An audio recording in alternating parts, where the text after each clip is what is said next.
Well, good morning, everyone. This is our first collective bargaining negotiation meeting between the City of San Antonio and the Fire Union. So welcome.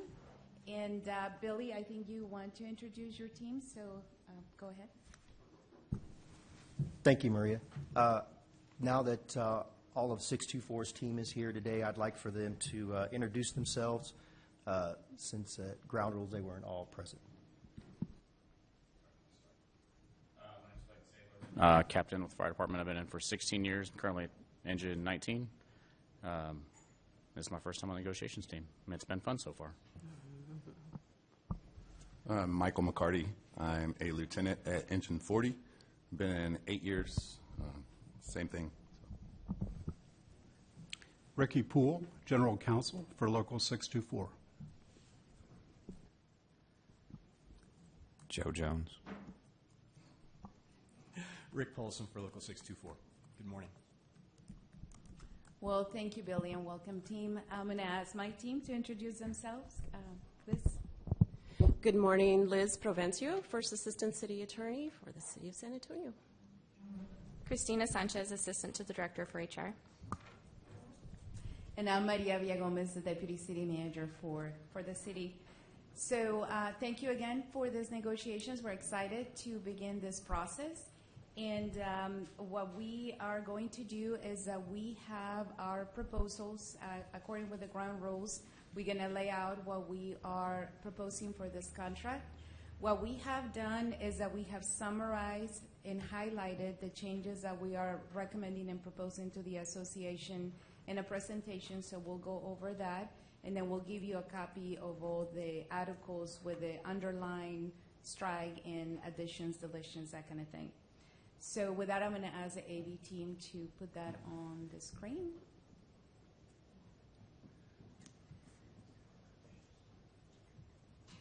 So let me begin with the city of San Antonio goals for these negotiations. First of all, we are appreciative of the association meeting with the city manager and myself, and we share their interest of having a contract before the current collective bargaining contract expires, and that is, as you all know, December of 2024. We are committed to act timely and without delay, so we can achieve that interest of having, again, a contract before the current contract expires. Ideally, the city would like to have an agreed contract as part of our proposed 2025 budget, and the city manager will be presenting that to the city council in August of 2024. We know this is an aggressive timeline, but we are committed to work with the association to achieve that. We think it's a benefit both to our firefighters and also to our community. So what you're going to see today in terms of our wage offer, the wage offer is indicative of this goal to act timely and to ensure that the compensation for our firefighters remains competitive across the cities in Texas. In terms of our city's priorities, we have 4, and that's what we'll review with you today.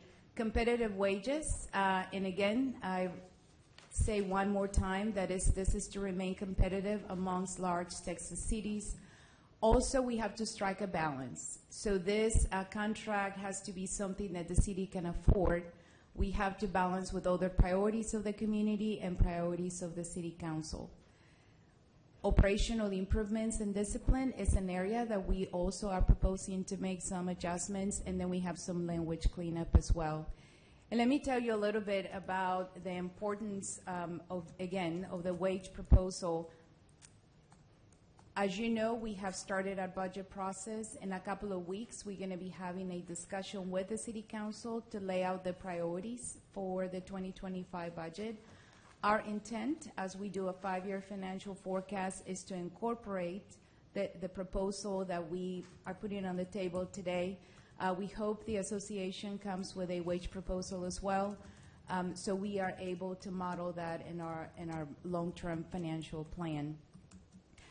We also do a trial budget. We started that about 3 years ago, and that will be presented to the council in May.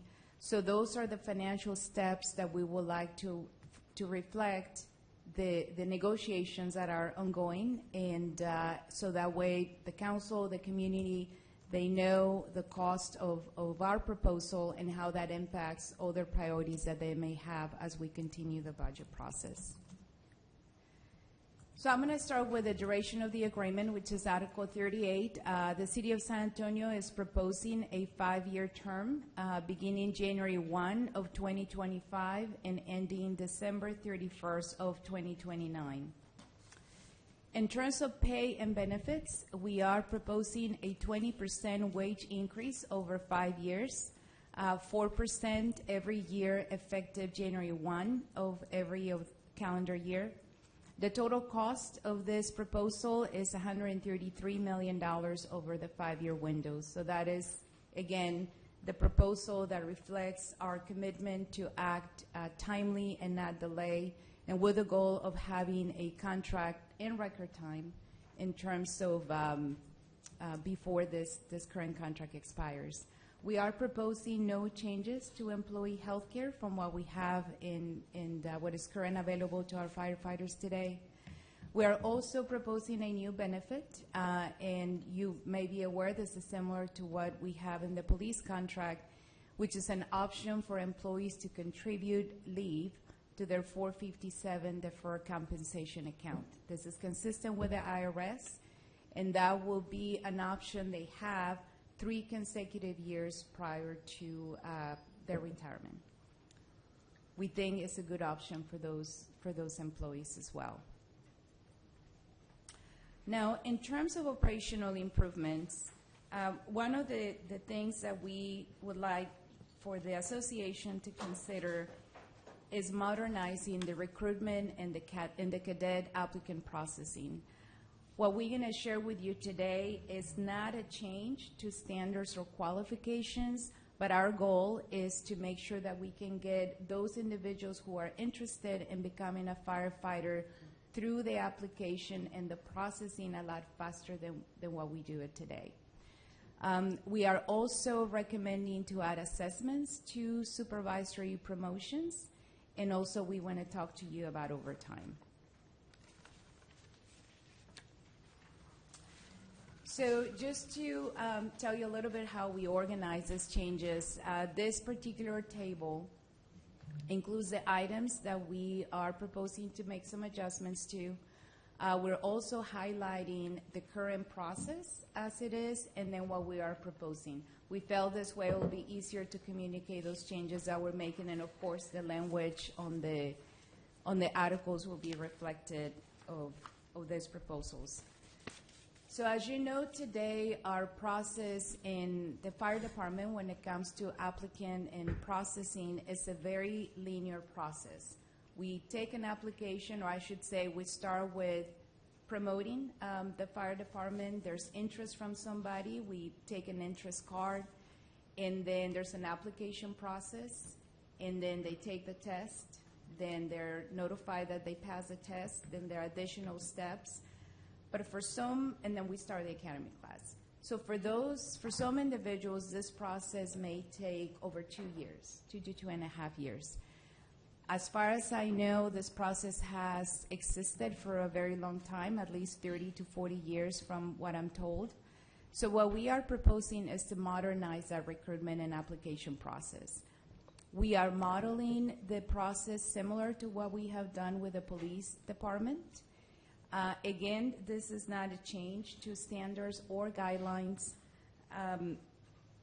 Our main interest is to get the applicant, those who are interested, to get them through the application process a lot faster and begin the academy a lot faster. With that said, the city recognizes that today in the fire department we're not equipped to be able to make all of these changes that we are proposing. So we recognize that we would have to add additional personnel resources to the applicant processing component of the fire department.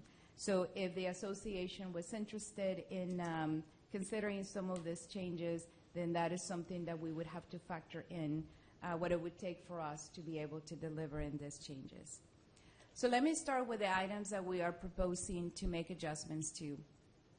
Beginning with the frequency of the application, As you all know, today we open the application process once a year.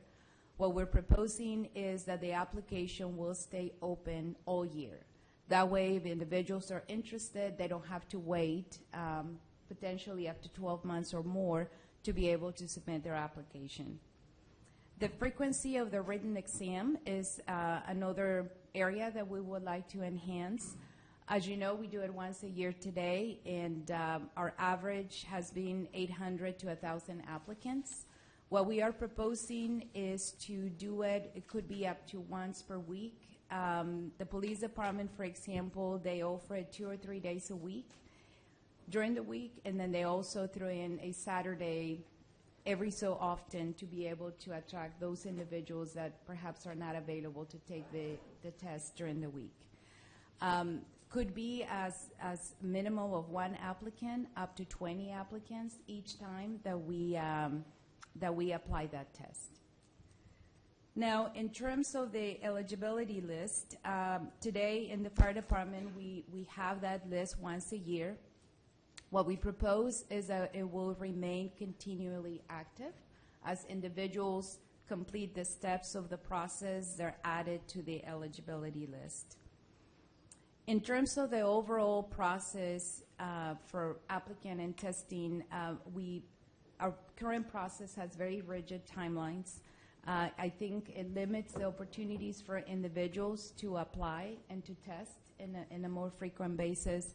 My experience, not only in the fire department, but as we in the city have over 13,000 employees, our younger generations are more interested in getting an answer quicker. And if we don't, they move on to other things. So we want to be able to modernize our process to make it more attractive to the needs of our younger generations. So the goal in this proposed process is to have more flexibility for the applicants, to provide a quicker turnaround when they tell us that they're interested, that we can tell them you can submit an application. You'll see on the language on the article, the application will be modified to ask certain questions about eligibility. So that way, if somebody perhaps doesn't meet that minimum criteria, they can identify quickly, and they know that perhaps the fire department is not something that they meet those qualifications a lot sooner rather than waiting a year or 2 years to find that out. Now, in terms of additional points, today our current contract allows for a maximum of 5 points for military. What we are proposing is to continue with a maximum of 5 points. That doesn't change, but add 2 additional criteria, which is education, and that'll be up to 2 points, and then for San Antonio residency, up to 5 points. Again, this is similar to what we do in the police contract.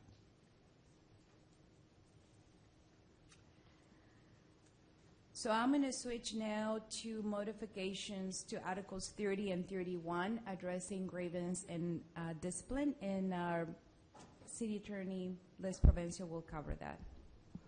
Thank you, Maria. So the proposals for modifications to grievance and discipline at a high level in part capture what we do, but attempt to clarify in some of the areas and then augment to some degree. So in Article 30, you'll see a reference currently when it refers to disciplinary matters in subsection D of Section 1, it states that this article doesn't apply to them, and then it says, but when you select an arbitrator, proceed to this particular section. So it does apply.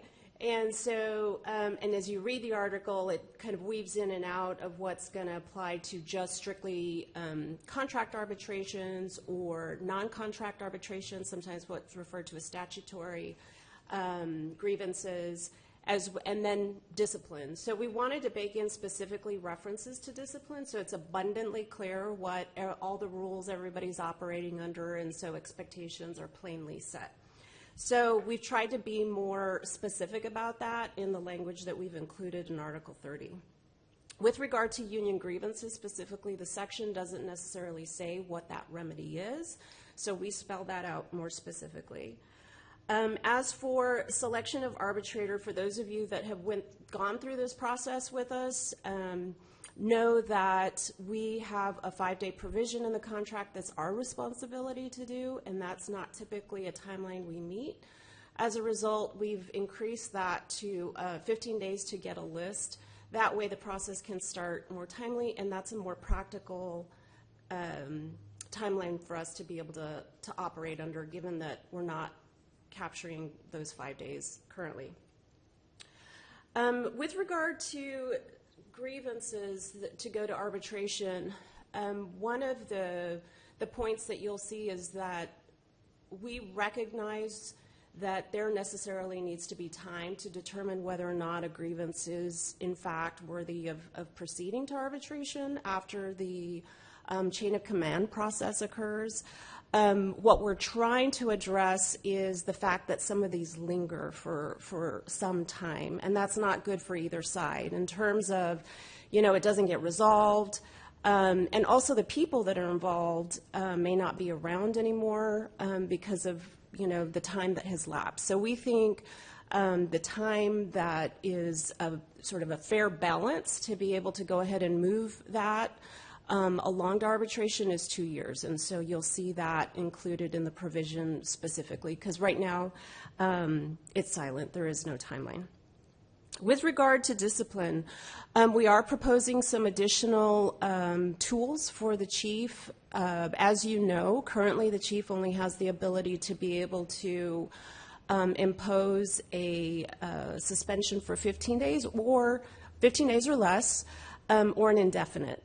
And so in our opinion, and we would think that some of your members share that interest as well and hope that you see the benefit of it, there are some infractions that deserve or are worthy or warrant more than 15 days, but aren't necessarily terminable or, cause for indefinite suspension. And so we think giving the chief the opportunity to be able to go up to 45 days is a good tool to be able to address those types of infractions. Currently, just procedurally, there's no service by mail for purposes of proposed or final disciplines. We would like for that to be included. And there's not a provision that allows for agreed discipline between the chief and the firefighter, and so we're proposing a provision that would allow for that.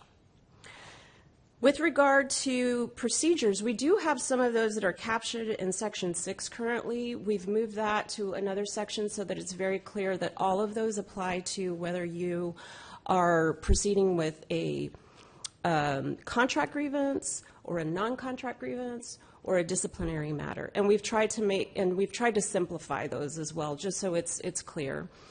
And with regard to Article 31, we've added a timeline. And so as you read Article 30, it's clear that there are, we do anticipate appeals to the district court, and there's provisions for those, but it's not clear when those would occur. So in order to bring uniformity and clarity, we've added that in Section 31, and think that that'll help clarify expectations on behalf of everybody. So with regard to discipline, that should capture at a high level what you'll see in both 30 and 31. The next area that we would like to discuss with the association in terms of changes is Article 32 for promotions. So today we use an assessment center process for the rank of district chief position, and that assessment is conducted in person.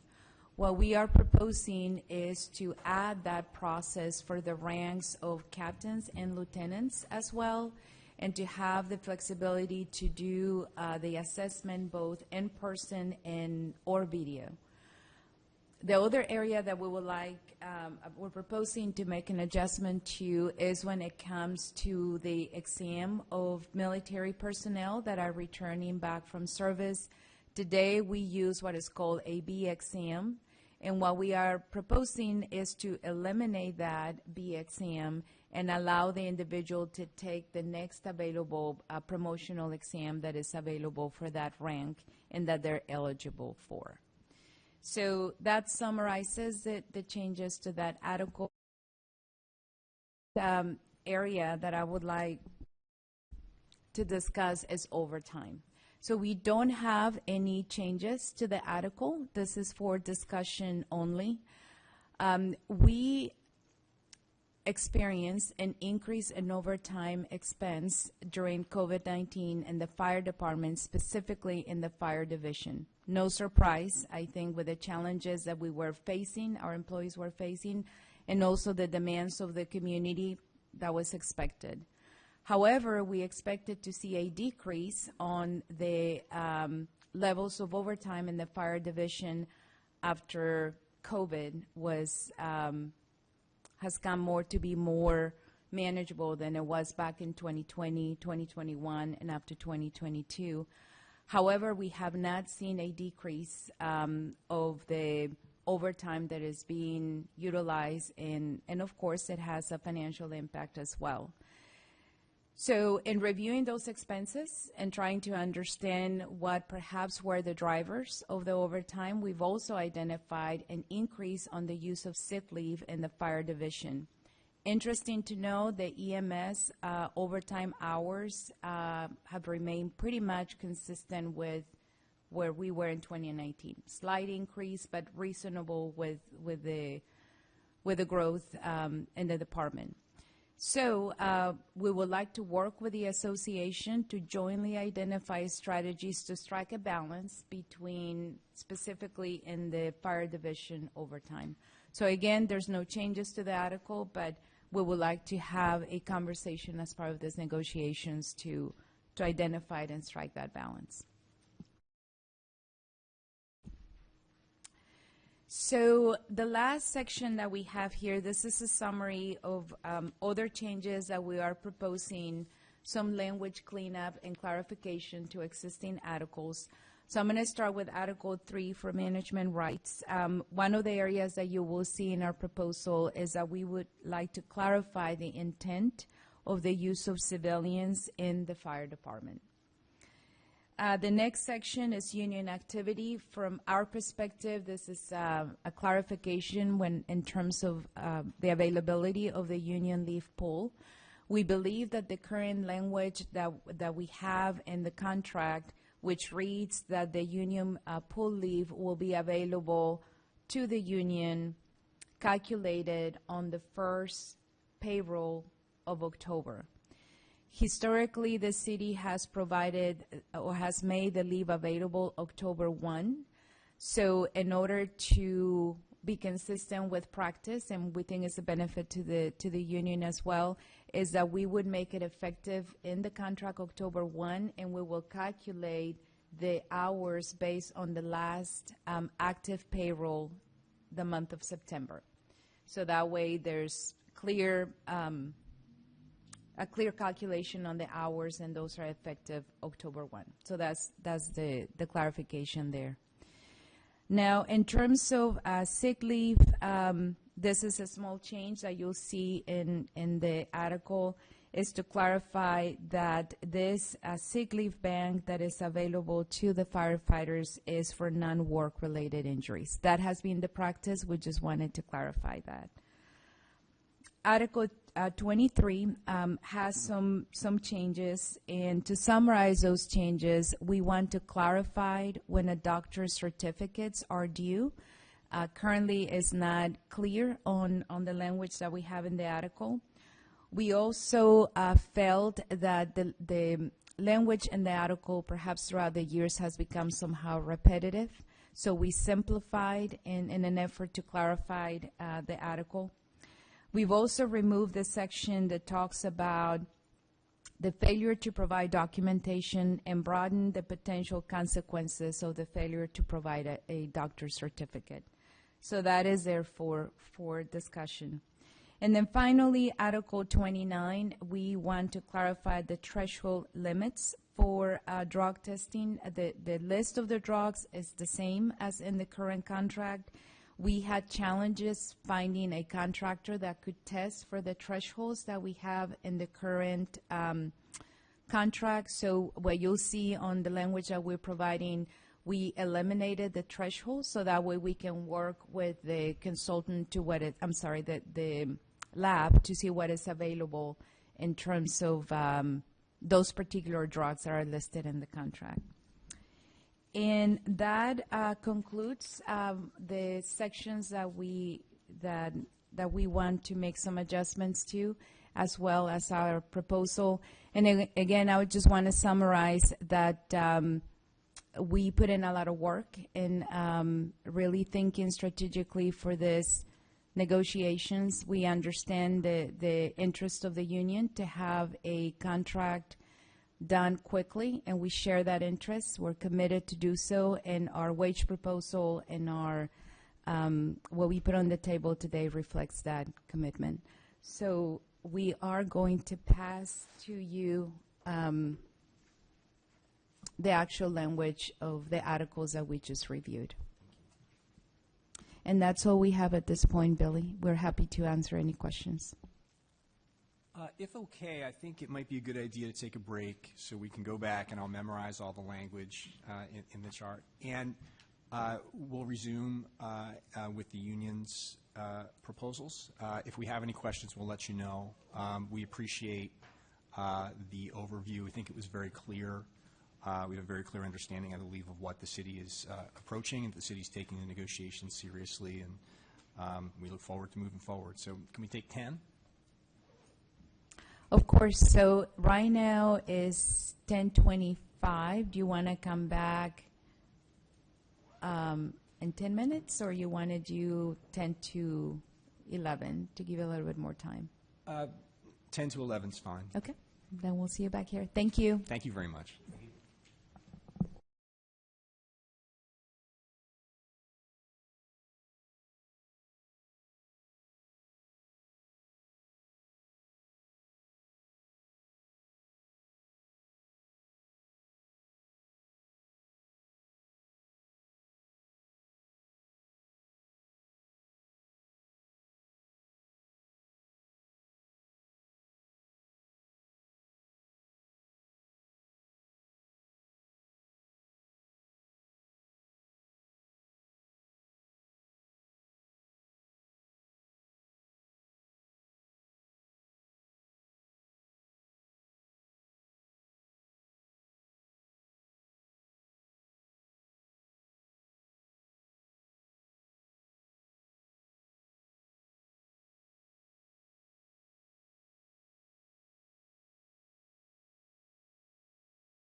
Okay, we're back.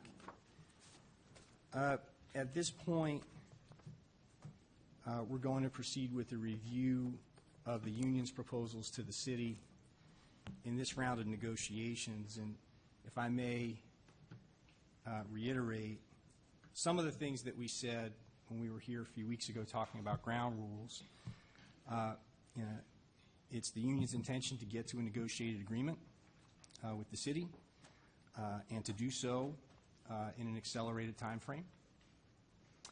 That has been no secret. It should be no secret to anyone on the city side that there's a desire for a negotiated agreement that goes above and beyond the content of the agreement, right? We believe it's very important for the relationship between the parties and for the public, quite frankly, that this union and this employer resolve our issues at the table and we move forward in the best interest of the city. We'll respond in substance to the city's proposals next week. We don't have any questions, about the explanations provided earlier. Once we go through the language, I'm sure there will be a few questions. But we believe the explanation was very clear. We really appreciate it. And, I think that we need to say at the table that we recognize that the city's initial proposal that you just gave to us does indicate a lot of work. And it does tell us that the city shares the union's desire to get to a negotiated agreement. And it's a change. And it's a change that we greatly appreciate. And it gives us great optimism that we're going to get to where we need to be. Now, we're going to walk through a series of proposals that are going to have some different suggestions about how to get where we need to go. But that's to be expected. But I think it's important to say from the outset that it hasn't been lost on the bargaining committee, nor will it be lost on the membership, that the city has taken a significant step at the outset of negotiations. We believe it's a great start. We believe it's a great step in what we would think is the right direction. And we have some suggestions on how to get us to a place that is a win-win for both parties. We share all of the city's priorities. We also want competitive wages. We are cognizant of the fact that the city has to be able to afford a fair contract. We are not opposed, and we've never been opposed to making improvements, right, operationally that can make sure that the fire department fulfills its very important mission in a way that's efficient and effective and also fair to the women and men who do the work in the department.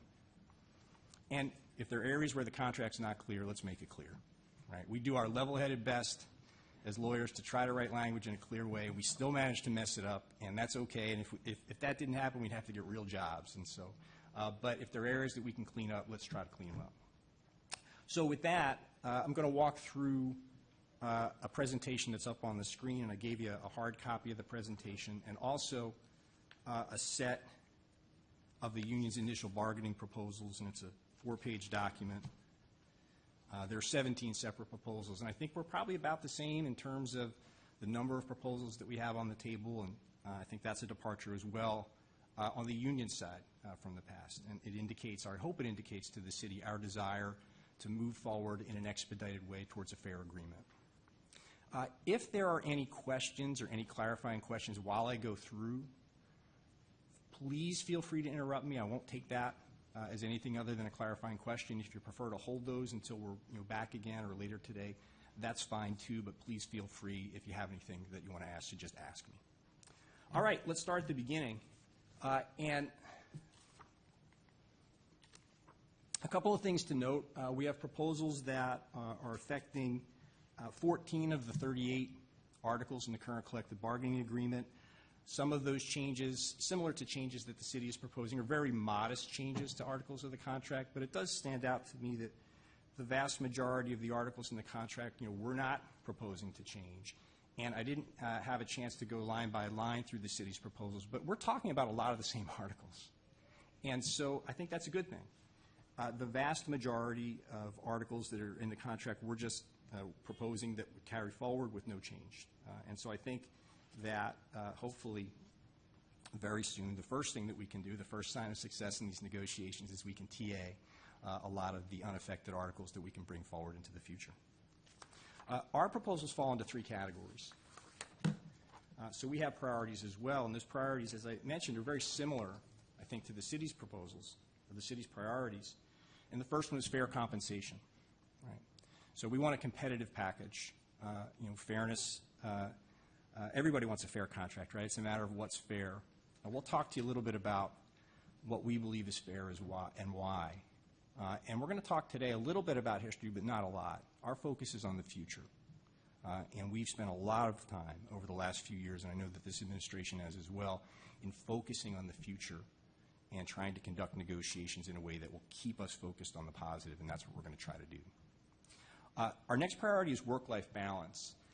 And we know that that's an issue, right? We know that that's an issue everywhere in the workplace. The fire service is no different. It can be a little different within the fire service because we're talking about 24/7 employees who are scheduled differently than most employees in the workforce.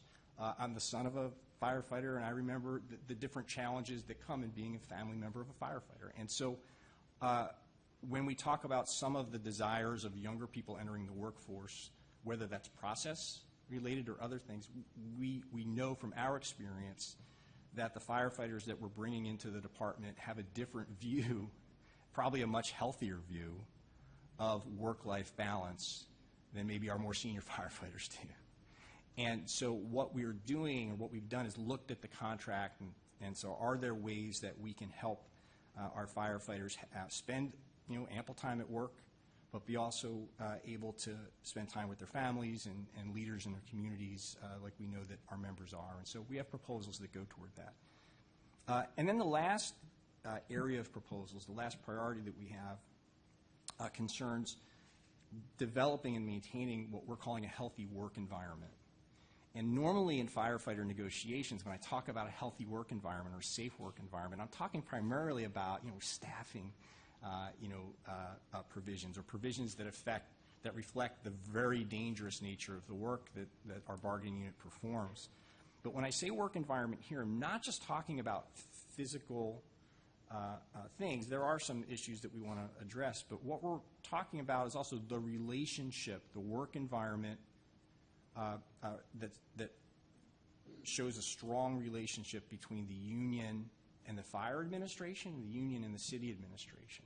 Right? So we do have proposals regarding management rights and union leave and how we can work together to resolve problems so that we're not dealing with grievances. And so that's very important to us, that we can make improvements in the contract, process improvements, much in the same way that the city has proposed a number of process improvements that will help us do a better job in identifying small problems before they become big ones, and resolving grievances before we even get to talking about things like arbitration. So that's what we'd like to be able to do. So let's start out with fair compensation. Right? We're not going to relitigate the past, like I said, but you all know, and it's no secret, that the men and women in this bargaining unit have suffered financially over the last decade in a way that is unique. We are finishing up a collective bargaining agreement, which is great. We're currently under agreement, which is nice, and sad to say was unusual, right, when we were able to get an agreement through interest arbitration that provided raises for the first time in a long time for the fire department.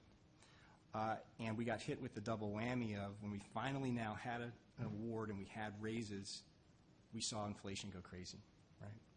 And so, our members, not only for the years when they were experiencing pay freezes, right, an extended period of time where our members suffered through pay freezes, when inflation was manageable, right when we got to the point of raises, finally, inflation far exceeded the raises the members received. Now, none of us had a crystal ball, and nobody could have predicted what happened throughout the world with respect to COVID-19 and its impact on the economy. Fortunately, San Antonio is well-positioned, right, is uniquely well-positioned among large American cities to deal with financial crises. and has, while not, while it's fair to say that the city, like every large city, has some challenges, San Antonio is certainly much better positioned than other large cities to deal with those things. We come to negotiations now knowing that our members have basically gotten a 10% raise over the last 10 years. And that's why our focus and our first proposal is to make sure that we can address base salaries in a meaningful way. And you know this, right? The city knows this. I mean, the city's proposed significant raises, right? You know, I don't know when the last time the city has ever made an initial bargaining proposal with raises in that amount, if the city ever has.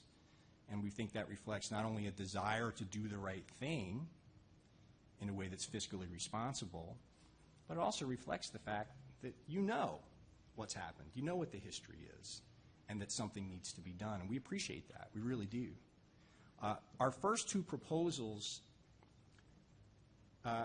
get us started down the road of making up for lost time and focusing on the future by placing our firefighters in a fair position, a competitive position with respect to our base salary. And there's other elements of compensation that we'll discuss during negotiations, but our focus is base salary, right?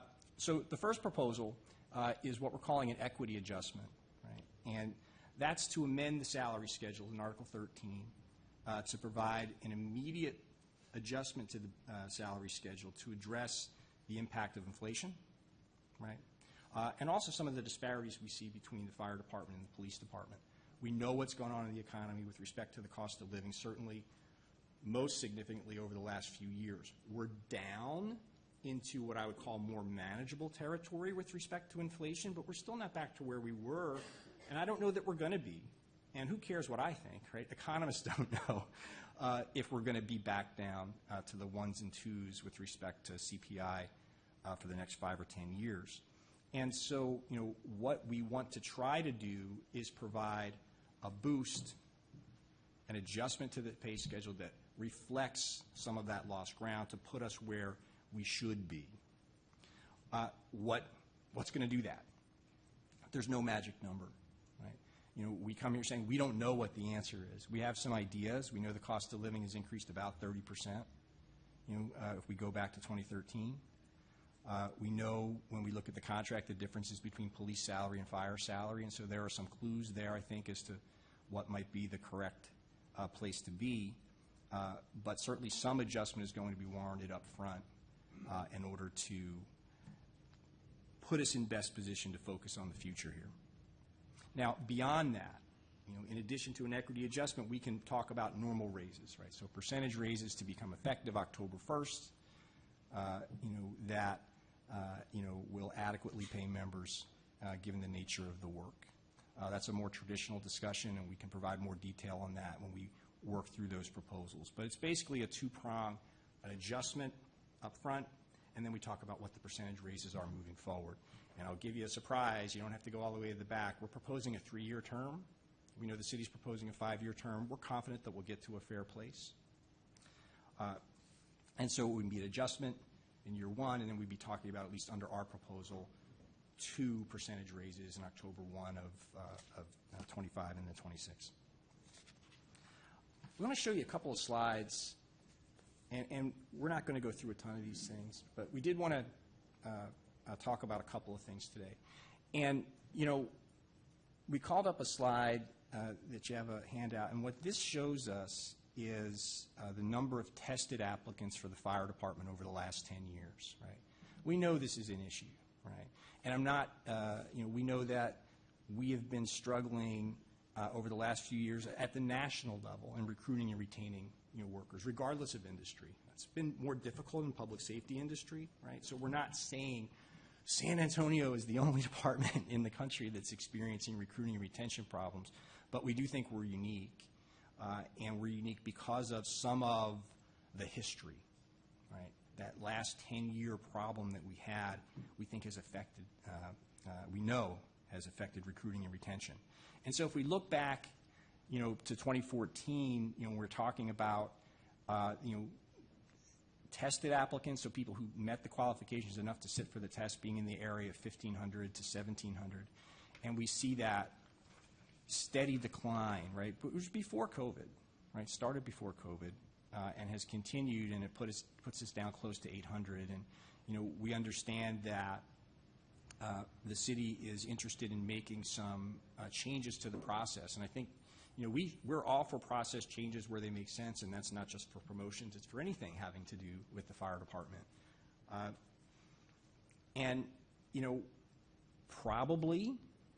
there is probably something to the notion of, you know, having an inflexible or rigid initial hiring process may in fact be a barrier to employment for folks. So that may be part of the problem, right? If we're looking at declining numbers of applicants, maybe having a process that's too rigid could be a part of that problem. We think there are lots of other problems. There are other things driving it, and the most important, quite frankly, being compensation, right? Being that base salary that didn't move for so long. Now, if we go back a little bit further, there we go, to, this is 24, these are the same numbers, right, for that same 10-year period of time, but we just show it as a line graph. And the reason we decided to do that was there's another number we wanted to show you. And this is an interesting number, and they're kind of small, and we can provide backup, you know, for the city's bargaining team when we get into the details here.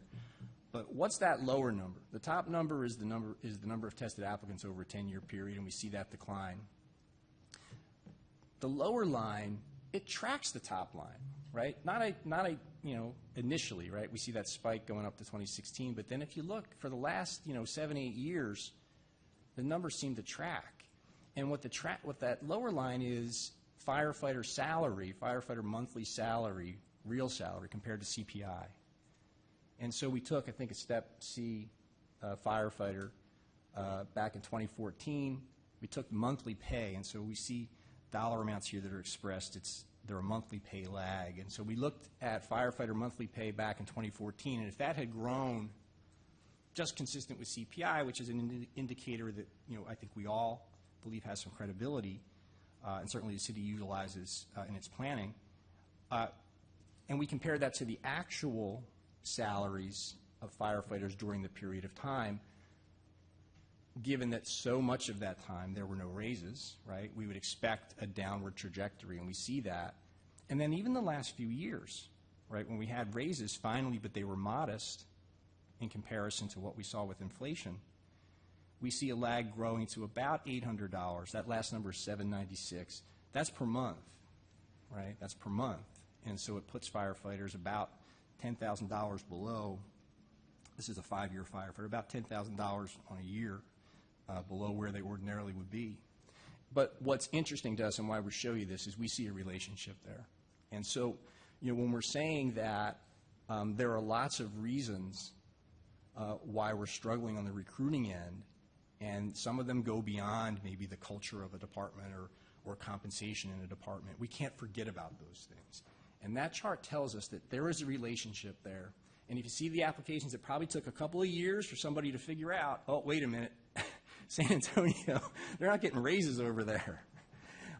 And then we see almost identical tracking of just less and less interest in this department as the pay packages declined. And so that tells us, and we're just focusing on salary. We understand there's other elements of compensation. We get that. But our focus is on salary because we really think that's baked in there. And later in negotiations, we'll talk about what we're seeing in neighboring places. But we wanted to show you that now, right? So when we're saying that we need an injection, it's not just, right, an adjustment to salary isn't just to do the right thing. It isn't just to be fair to women and men who are risking their lives and who went above and beyond normally, but during the life of this last contract, during COVID and during ice storms, et cetera, right, which is a big driver of that overtime, that we need to make sure that we're making an adjustment, not just for the good of those members because it's fair, but for the good of the department, so that we make sure that we're continuing to attract the right people, right, so that we're doing the best we can for citizens. The next area of proposals concerns overtime, and so the city has identified overtime as an issue. We look forward to digging into that, right? And you know, let's look at the process and figure out what's going on with overtime. There could be a lot of possible drivers for that, starting from the number of bodies to, I think if you identified sick leave, we have some sick leave proposals. We're very interested in looking at that information. And, you have to wonder about larger culture issues, and is there a failure of culture, or has there been a failure of culture in the administration that has been driving some of those issues as well, and that's something that we want to dig into. In terms of the specific proposals with respect to overtime, what we'd like to do is, have our overtime system, consider all paid leave time as productive time, right? So if you're using paid leave, that count toward the overtime threshold, right? And you may say, oh gosh, well that's going to take us in the opposite direction because overtime is probably going to go up if you do that. Well, it might have that impact, if that's the only thing that we do, right? But we believe that's a fair system, right? You earn time. If you use that time, you shouldn't be penalized with respect to taking overtime. Now, the next proposal is a little bit in the weeds, okay? And it has to do with mandatory overtime.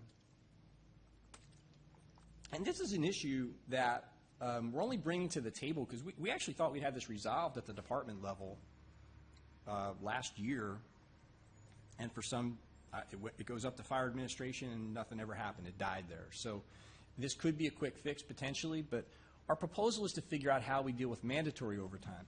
And it's important that we note that, that there is voluntary overtime, right? And most overtime is going to be voluntary overtime. But because of the nature of the work that the women and men in this department perform, we have mandatory overtime on occasions where people can't work. We can't just say, we don't schedule our fires and our emergencies in San Antonio. And so we have to make sure that we have people available to do the job. There is a system in the department. It's essentially is a rotating system. So we don't always hit the junior people. We focus on inverse seniority, but we don't beat up the newer people or the younger people. We try to share that burden through the department. The relationship is a little bit informal, and while people might have some sense of when they may be quote-unquote up, for mandatory overtime, we'd like to clarify that so that someone can say, well, given the nature of the work, if I have a wedding on Saturday night, right, we may have to take 2 cars. If I know I'm mandatory overtime, I have to leave. And that's just the way I could say. That was when I grew up. That was it. Sometimes we took 2 cars, right? You can't go so far out of the area, and even when we're in Texas, distance is different. You still can't go too far if you're on the mandatory overtime because you might need to be called in. You can't have a beer. You can't do any number of things.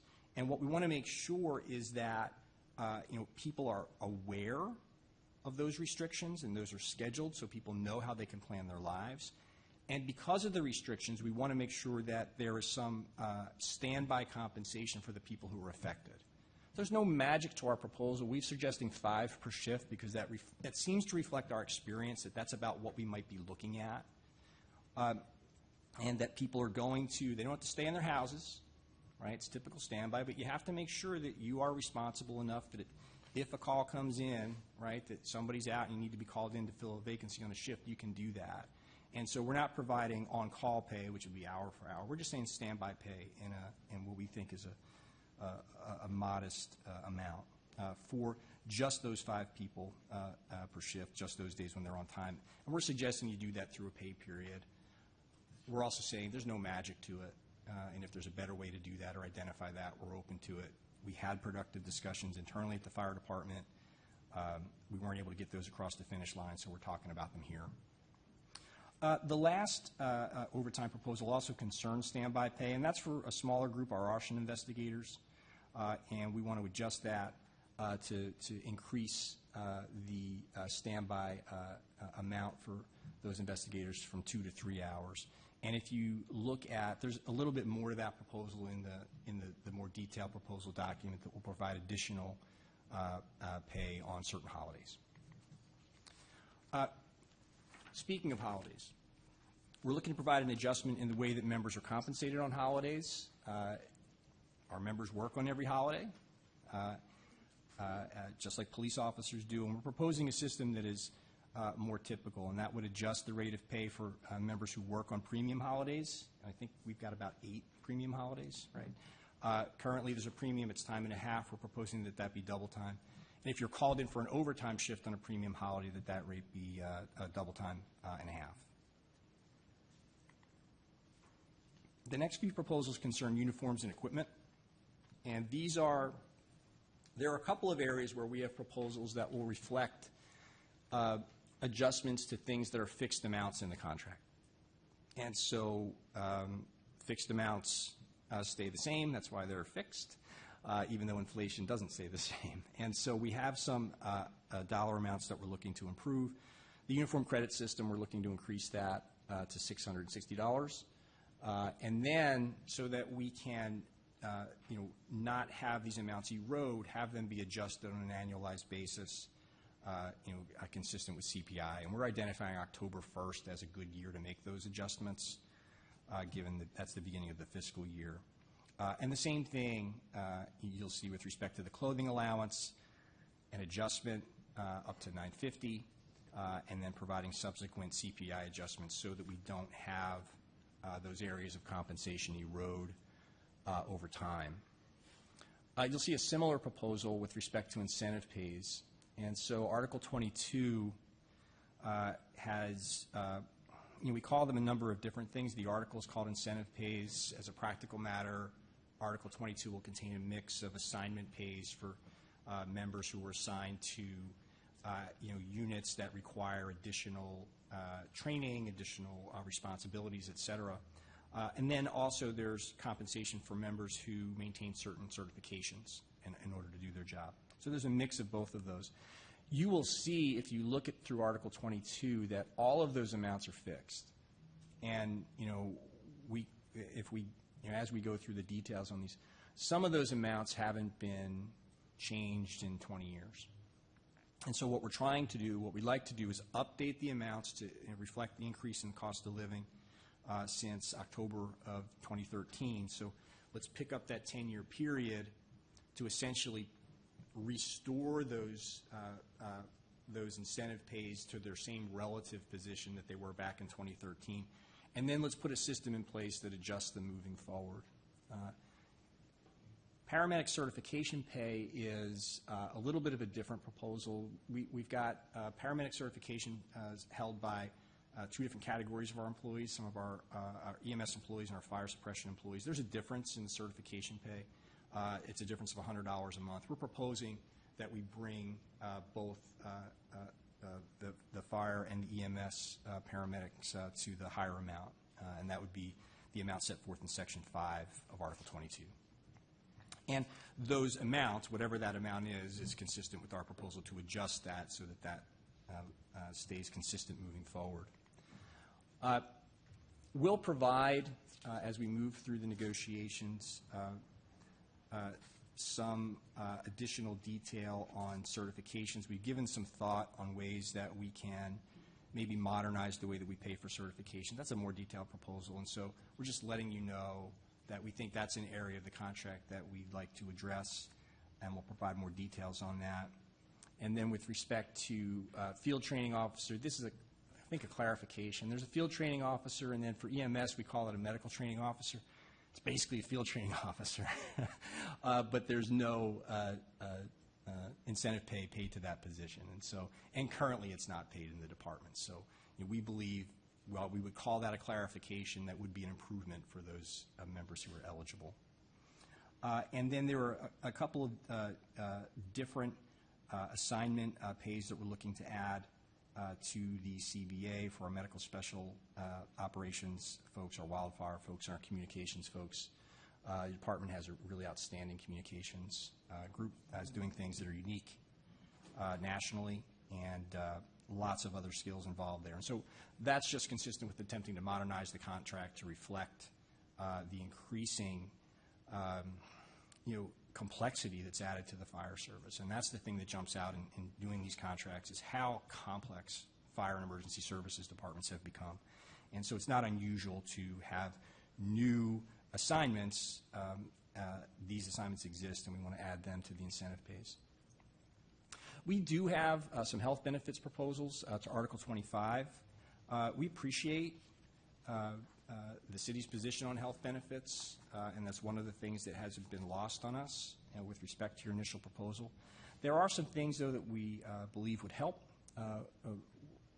address our larger compensation issues. And with respect to the CDHP plan, folks, we're proposing to change the city's HSA contribution, from the fixed amount to 50% of the deductible. So if you're in the single plan with today's deductibles, that'd be $1,600, so it'd be a slight decrease, but for the folks in family, it'd be an increase to $3,000. Our focus is base salary. Okay, there are lots of other things that we can talk about. Our focus is base salary or remain base salary. Interesting thing about a proposal like this one with the HSA is there are ways to improve compensation in a non-compounding way, and that may be one area to help us get to where we need to be. We're proposing to adjust the wellness incentives. Again, we have fixed wellness incentives, so we're proposing to increase those.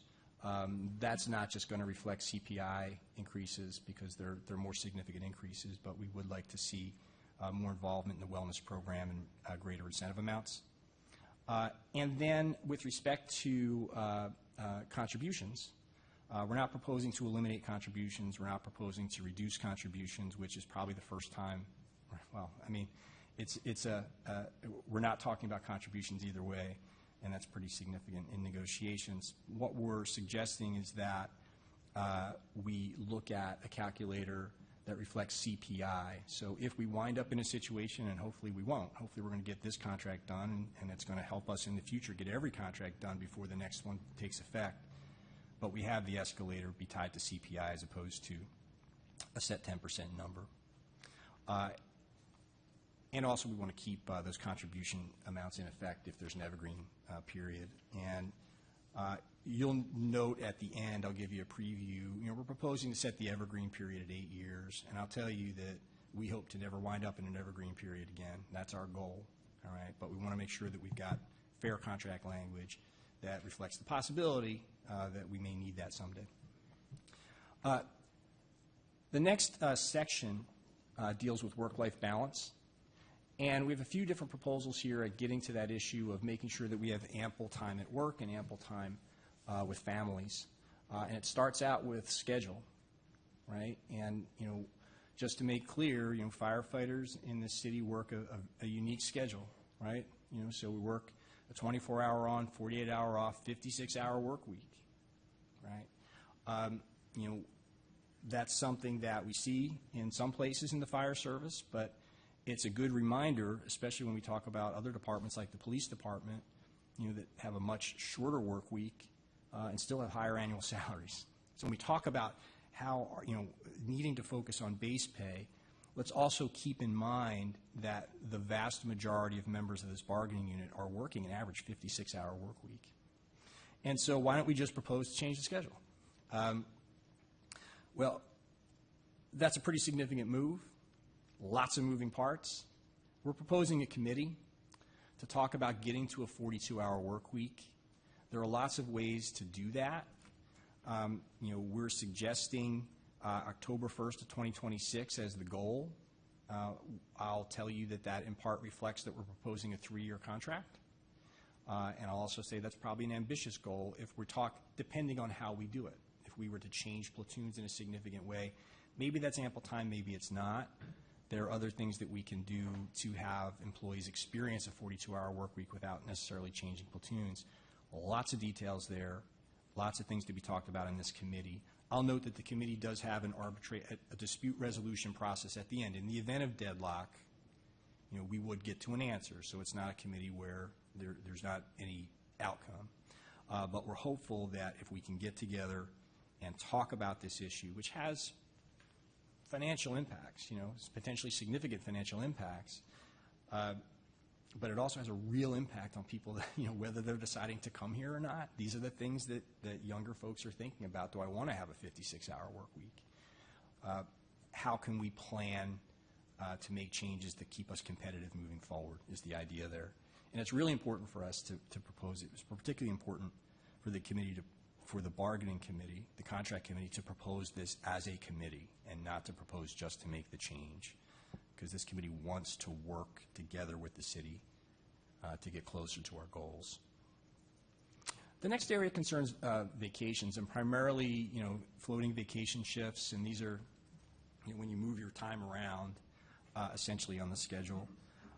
And we're proposing to adjust the numbers of folks, slots available for floating vacation shifts, and those are increases from what we see now in Article 17. Proposal 10 has to do with perfect attendance leave, and so there is an incentive, for employees with respect to sick leave, and that they can convert that to vacation. For members with less than 25 years, you can do that once. You can get 1 shift a year. For more senior members, it's 2 shifts a year. Our proposal is to make it 2 for everybody. We know the city has sick leave proposals, so do we. Gosh, there's only a million ways to try to affect outcomes with respect to carrots and sticks with leave utilization. We're happy to have the discussion. This could be a meaningful incentive that could help the city address some of its goals. I don't know. Here we are, sick and family leave, Proposal 11. There are some changes that we're proposing to controls, and there's some overlap, I think, with some of the things the city's looking at. And what we're proposing to eliminate are, these requirements that, you stay in your house and that you're subject to sick checks and those types of things. We see those as remnants of maybe a different age, and there are a couple of ways that I think that we think that we can improve leave from the city's perspective. And gosh, I don't know if there was a pool on how many times I was going to say base salary during this presentation, but that cures a lot of ills, and we want to make sure that people are properly motivated to come to work, and we also want to make sure we're treating people like adults. And when we do that, and that's not to suggest, and it's probably consistent with the city, this administration's position towards all your employees, we think that there are some elements of this contract that are antiquated that probably need to be updated, and our proposals are some of those suggestions. And we look forward to talking about your suggestions as well. Union 12, this is another proposal that we know employers see value in, we know the city sees value in this, and it's parental leave.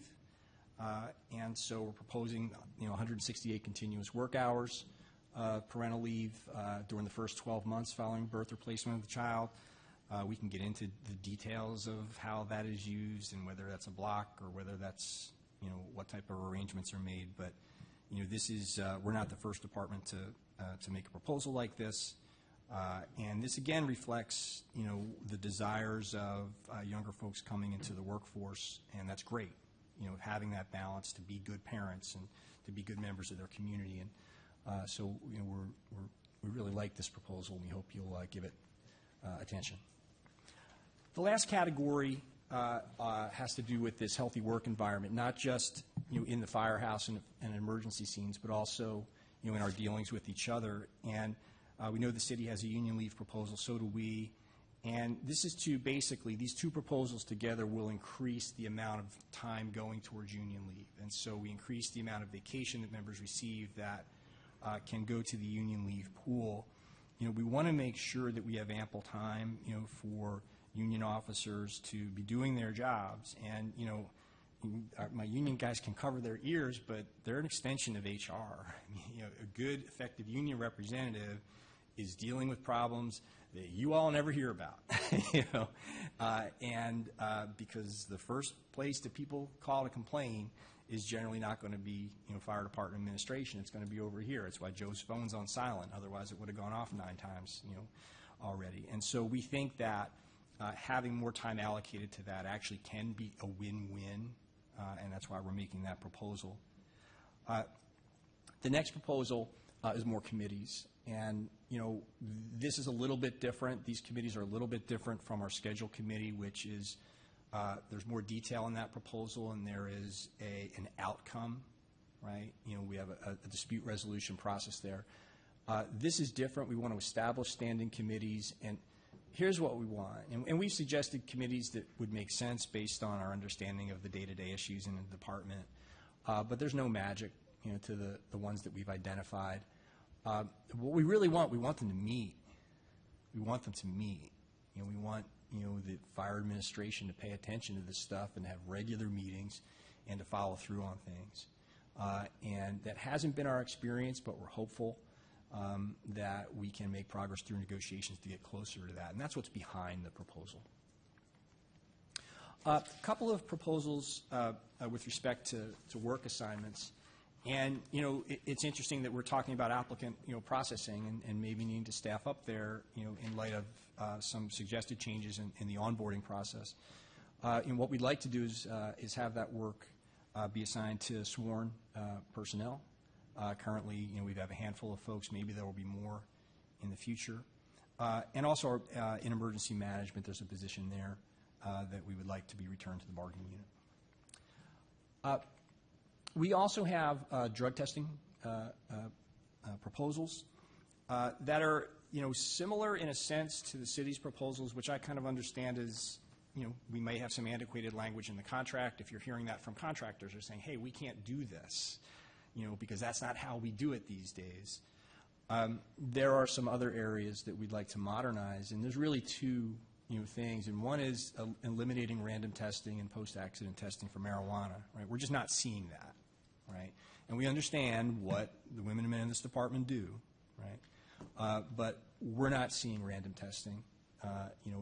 Most employers are walking away from that, and certainly not for marijuana.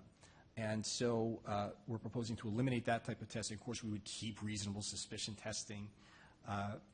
And we also want to address the compassionate use program and make sure that we're complying with that, and that members who are eligible under the state program won't be punished as a result of our drug testing program. And that's consistent with our sense of modernizing things.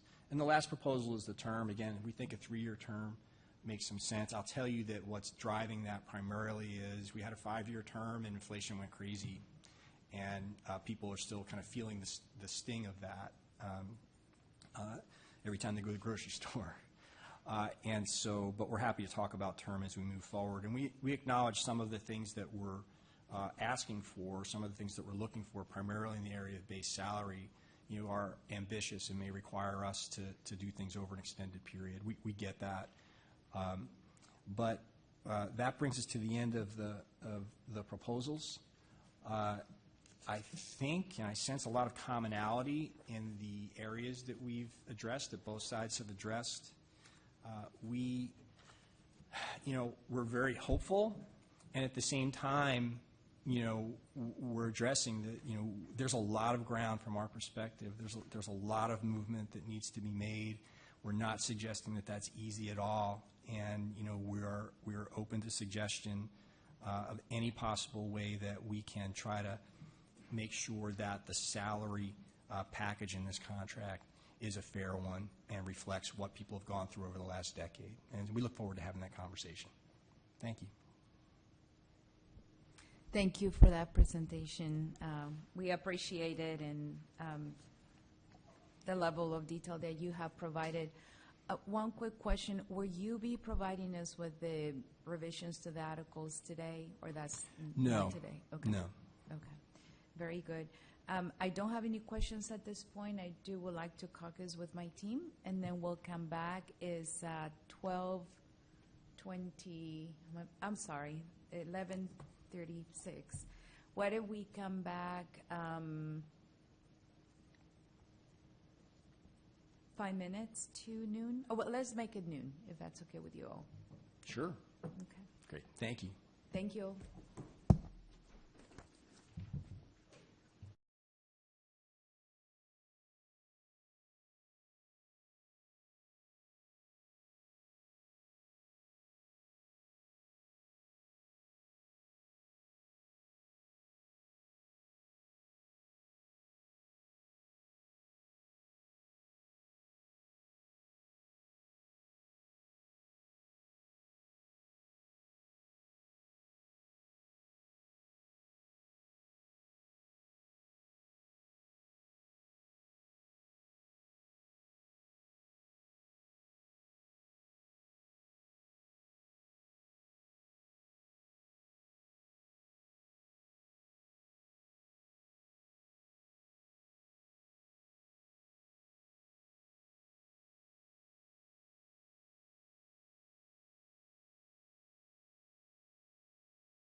Okay, so we are back, and first of all, we want to thank the association for your preparation.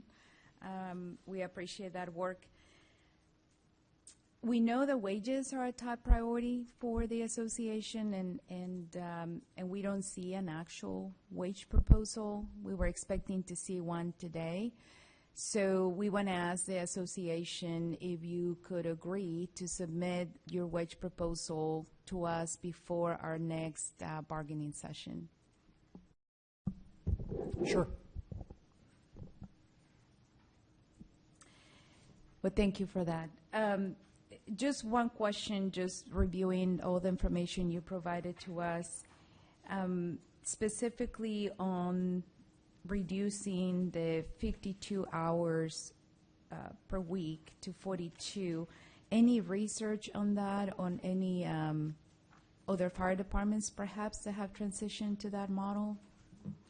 Well, on the 56-hour work week to 42, there are a number of fire departments who will work different work weeks, and even in Texas. And so if the question is what schedules are worked by other departments, we can we have the answers to those questions. If the question is more specific about maybe issues related to transition and how that was done successfully or ways to get there, there are some examples of that we might be able to talk about in terms of timing. And there are lots of ways to do that, both by changing your platoon schedule, but also other ways to deal with the compensation impact. So if you're more interested in transition examples, or I was interested who was working that schedule so we could do some research. 42-hour week? Houston works 42. Houston, Yeah. okay. I think they recently got raises, I think. Well, that was the only question that we had based on the quick review that we did. And so I appreciate, again, the efforts to prepare for this meeting. And we are scheduled to meet next Thursday. Yeah. And one housekeeping item that Liz needs to talk about. Rick, you and I had talked about adding additional dates, and Maria just referenced to the fact that we are meeting next week, and that wasn't originally part of our ground rules. So we appreciate the additional dates and work to help us keep on track. And so we've got an amendment to the ground rule that populates the additional dates that you all indicated that should be available. So I'm going to just ask you to review this and see if that works for you. Just want to be sure we get the sign-in sheet back, so we have that. Okay.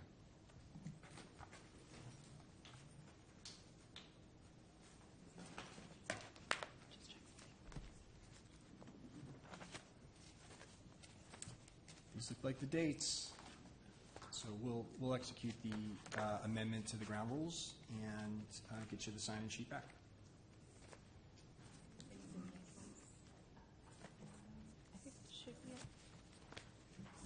Well, that is it on our end. Is there anything else on your all's end? Nothing else on our end. We want to thank you very much for making the time, and I hope everyone enjoys the Easter holiday, and we look forward to seeing you next week. Likewise. Thank you all.